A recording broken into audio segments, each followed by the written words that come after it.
So like I said, I think the New York Jets should move on from Sam Darnold. However, like I said earlier, that doesn't mean that Sam Darnold is a bad quarterback, okay? He's been put in a horrible situation with the New York Jets.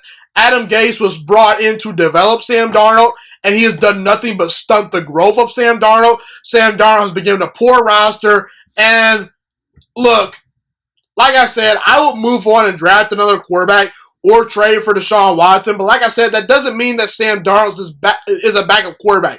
I truly believe Sam Darnold is one of the 32 best quarterbacks in America right now, meaning I think that he's an NFL starting quarterback because obviously there's 32 spots for NFL teams and there's only one quarterback that starts each week, so there you go figure.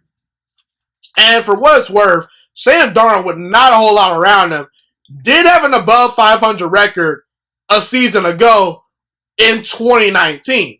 Okay, he went 7-6 as a starter last year. And there's a reason why some people were saying Sam Darnold, when he was at USC, might be the best quarterback from his draft class.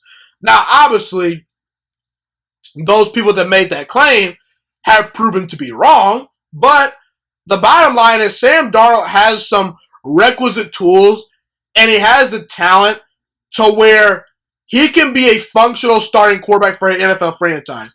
And I came up with the NFL team that I believe can fix Sam Darnold and potentially allow him to develop into becoming maybe their long-term franchise quarterback if things bounce his way and it continues to improve. That team is the Carolina Panthers. I actually, about a month ago when Dwayne Haskins was searching for a new NFL team, I threw out the possibility of the Carolina Panthers going out there and signing Dwayne Haskins because I think that Carolina is the type of place that can develop a young quarterback and get the most out of them down the road.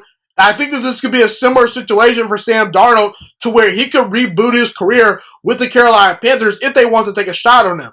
Now, when you look at Carolina, they got Teddy Bridgewater and P.J. Walker on their roster currently. And Teddy Bridgewater is a good starting quarterback, but he's not a long-term franchise quarterback. And P.J. Walker, I do actually like his physical tools, but he's a coin flip as to whether he's going to be a long-term functional starting quarterback or not, okay? And you got Matt Rhule as your head coach. I'm a big Matt Rhule fan. You got Joe Brady as the offensive coordinator. We saw what Joe Brady did at LSU, helping develop Joe Burrow into having an amazing season, catapulting him to being the number 1 overall pick in the 2020 NFL Draft. And the thing about the Carolina Panthers is this. They are not in a situation where they're trying to win big right now.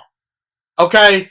They can properly develop Sam Darnold. He can maybe sit for a year behind Teddy Bridgewater, learn the playbook, and then when his time is called, he'll have Curtis Samuel hopefully to throw to if they can retain him in free agency. He'll have Robbie Anderson to throw the football to. He'll have DJ Moore to throw the football to. DJ Moore is a really good number 1 wide receiver that's super duper underrated. He'll have Christian McCaffrey to hand the football to in the backfield. When Christian McCaffrey is healthy, he's one of the 5 best running backs in all of football. Some people think that he's the best running back in all of football. And I say the Panthers aren't in win now mode for 2 reasons. Number 1, because their roster is not good enough for them to be in win now mode right now. And ultimately, Matt Rhule has a ton of power.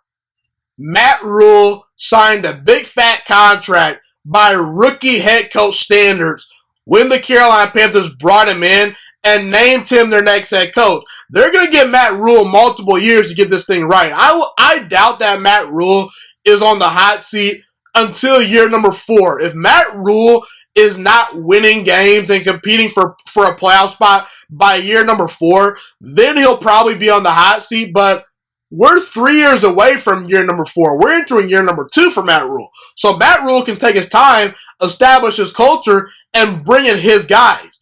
And not to mention, the Carolina Panthers have the number 8 overall pick in the draft. And while you could say, just use that on a quarterback, what if Carolina doesn't like any of the quarterbacks in the draft? You know, what if all the good quarterbacks are gone by that time? They can use that number 8 overall pick for maybe a wide receiver, maybe a tight end. Kyle Pitts is a guy that's been linked to the Carolina Panthers. They could use it on offensive linemen. They could use it on a defensive player. They could go a lot of directions with that number 8 overall pick. And this roster has a lot of holes to fill. So I think that Matt Rhule is going to do everything in his power to fill those holes. Last year in the draft, it was clear the Carolina Panthers need to focus on defense. What did Matt Rhule do? He spent every single pick on defense in the NFL draft.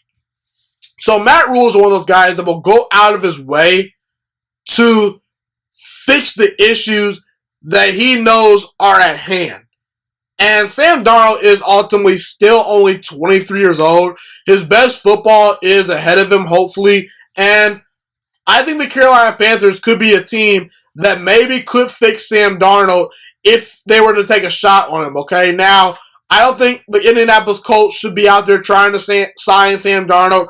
I don't think the New Orleans Saints should be a team that looks to sign Sam Darnold because a lot of these teams are trying to win right now, and I don't think Sam Darnold is a quarterback that gives you a chance to win right now. So that's how I feel about Sam Darnold.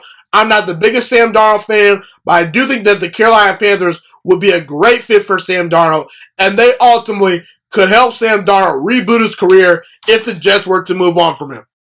Thank you so much for watching this video today. Please also note that the Juiciest Sports Podcast is not just a YouTube channel. It is available on all podcasting platforms, including Spotify, Google Podcasts, iTunes, and Apple Podcasts. Also, if you enjoyed this video, be sure to like, comment, subscribe, and share this content with all your friends.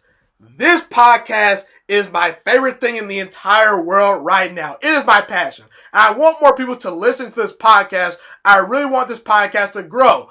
Also, a fun fact about me is that I want to go into the sports broadcasting and media world once I graduate from the University of Toledo, a college in Northern Ohio. I am looking to become one of the next great sports broadcasters and analysts out in the world.